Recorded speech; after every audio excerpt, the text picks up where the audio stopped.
Supersize your business with life audits and next year's goals. This is probably a little bit different way of thinking for many of you. It was for me originally, but I realized the power of it in terms of growing and building and supersizing my businesses.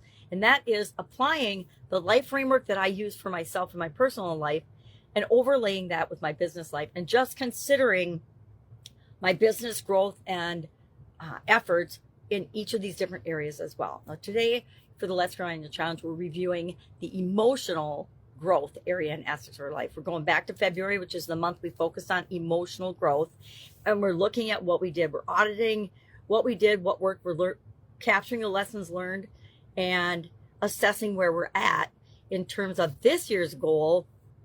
And then we're setting next year's goal based on all that information because we want to continue the momentum of growth and improvement in our emotional well-being and health as we move forward for the rest of our life. I mean, we like to think, oh, I can do this goal, I can achieve it, and I'm done. It doesn't work that way. We're human beings. We're always expanding and growing, or we always have a desire to expand and grow unless something has shut us down, which is something we want to explore using the tools that we discussed this month in the emotional aspect of our life.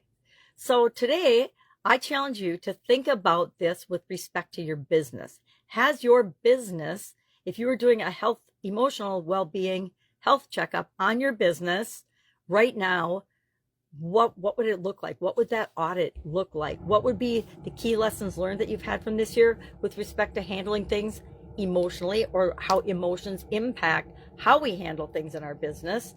And do you have a goal for growth in terms of emotional growth? Meaning, I want my business to expand and become more emotionally intelligent, and the people in it, because we're all one big entity, all of our emotions combined impact the culture and everything else in the business. And that culture, of course, impacts how we interact with our customers and other shareholders and stakeholders and the results that we get. And so we want to audit, how's that going? Do we have a feel? Do we even know? I mean, a lot of times I'll ask business owners this and they'll just blank face because they have no idea what the emotional temperature is of their business or their culture at any given time. And that's not good or bad. It just is what it is. But it's something that you might want to check in with at some frequency.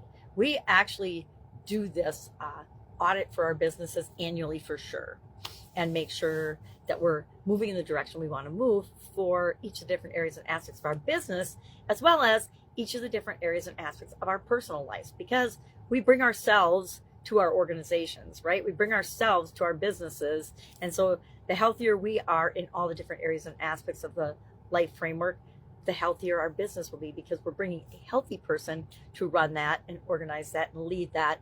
We're not bringing a person that's got a whole lot of baggage. And we all have a lot of baggage, right? So having a process like this helps us to work through some of the baggage that we don't want to carry on into the business that we're trying to grow and build and supersize.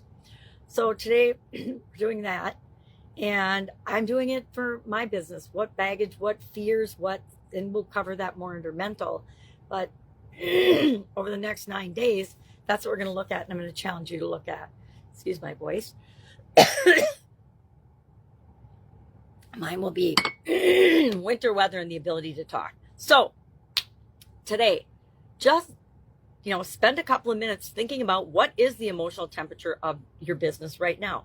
And of course, if you're a solopreneur, do this for you.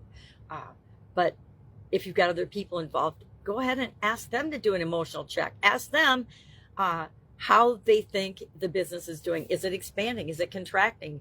We all know on any given time, if we're honest with ourselves, whether our business is growing and building, or we're staying the same and just kind of holding our own, or we're contracting and struggling. And it's just a matter of being honest with ourselves. It's just where we are is where we are. So what are we going to do about it? That's the whole purpose of doing audits in my mind.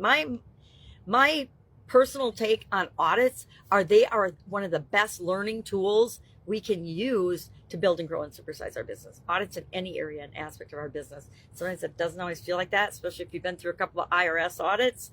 You know what I'm talking about. It doesn't always feel like it's helping us, but it usually does. All right. Any questions about this? Ask. Let me know.